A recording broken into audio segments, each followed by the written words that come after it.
Consumerism is the new religion and fear is its god. A fear that if I don't have the best education, I may not be successful. A fear that if I am not seen driving an SUV, I may be perceived as someone less upwardly mobile than a person driving a hatchback. Fear that the unbranded jewelry, handbag, or a dress may leave you behind in the rat race. If the gauge is faulty, as hard as you run, you can't win. The real power is in being able to choose your own gauge. Your gauge could be happiness. Your gauge could be satisfaction or self-respect or anything that you value that matters more than society's yardsticks. That is what the Break Seize Forge coaching program is about. The ability to reclaim your value system instead of following social structures. Accept that despite your inadequacies, you are enough, more than enough. A time bomb of potential waiting to be triggered by clarity, practice, and disciplined coaching. And in doing so, you will always carry the risk of being ridiculed, to be judged by naysayers who look at you through their conditioned, myopic eyes.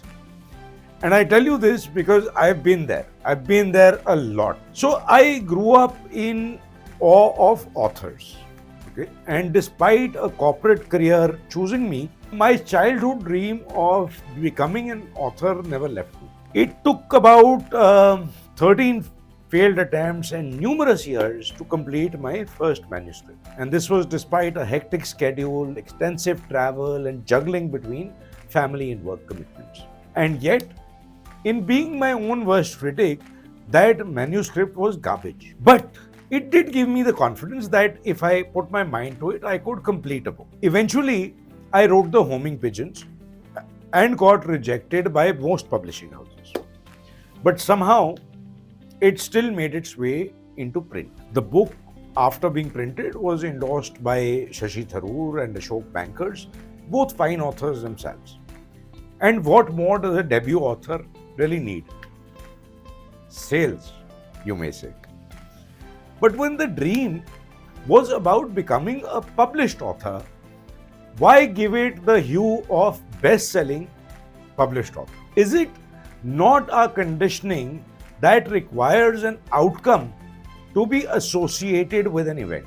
If the book gave me joy while being created, if it gave me joy in holding it in print, and if it gave me joy in being endorsed by other authors, why should the sales outcome be your gauge? And frankly, the sales process didn't give me joy.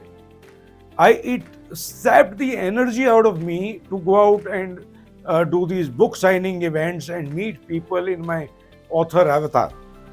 And so, while I continue to write because it gives me joy, I never published again. Now, cut to 12 years later. So, there is this debate on the college WhatsApp group on how many copies my book sold.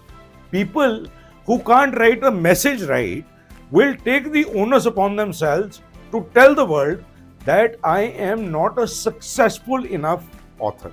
Some going to the extent of comparing it with biryanis that they have sold. It's almost like an Indian wedding where despite your best arrangements, the poopa will always be unhappy. So how do you deal with the fear of judgment? You block it literally and mentally. You stop giving second chances to the naysayers. You choose your own gauge.